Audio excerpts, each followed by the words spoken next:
I'm Dr. Jenny John, and I am an assistant professor of counseling here at Gordon-Conwell Theological Seminary, and I'm the director of the counseling program here on the Hamilton campus.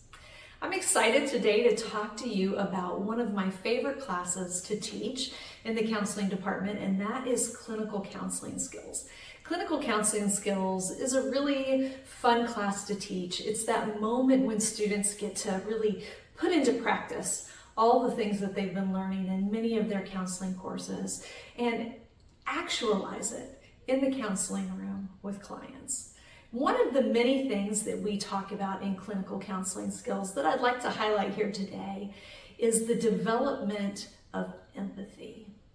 Right? Empathy is our ability to put ourselves in someone else's shoes, right? To understand, not from our perspective, but from their perspective, their experiences. But empathy goes beyond just our own knowledge or understanding of another person's experience.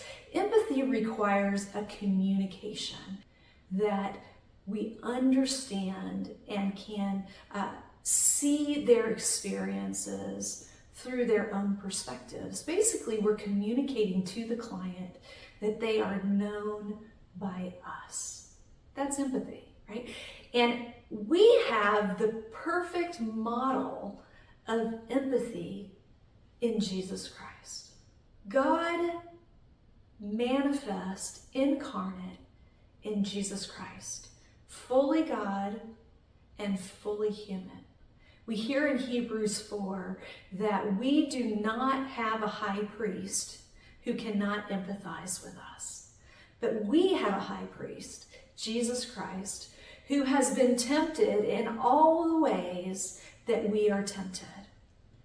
Jesus Christ knows the weakness of humanity. He understands our experiences.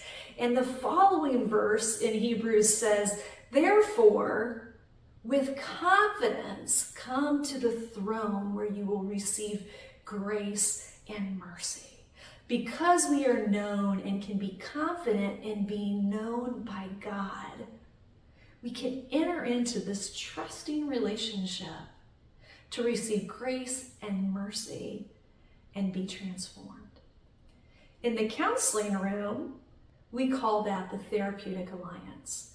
It's the alliance, it's the relationship that's formed between the counselor and the client in order to create a space where vulnerability and change can happen. In fact, the research tells us that something like 80% of the change that a client makes in counseling can be directly attributed not to any particular, mode or particular technique, but to the strength of the therapeutic relationship that they have developed with their counselor.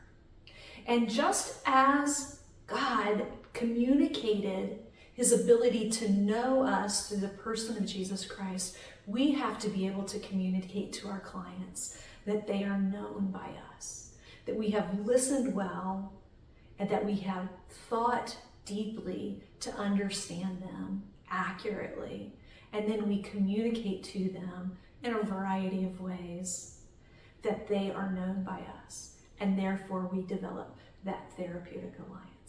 And I want us even to just think about how we might step back and look at in a bigger picture, right, than just in the counseling room. We are created for relationship. We are made in God's image, the triune God.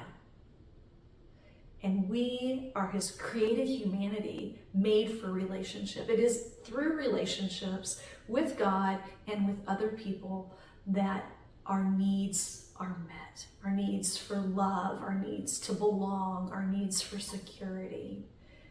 And the ability to develop skills in being empathic listeners and empathic communicators will drive us towards healthy relationships in all areas of our life, in particular in the counseling room with clients. So I hope you will check out the Gordon-Conwell counseling program and come and study with us. I'd love to see you in clinical counseling skills.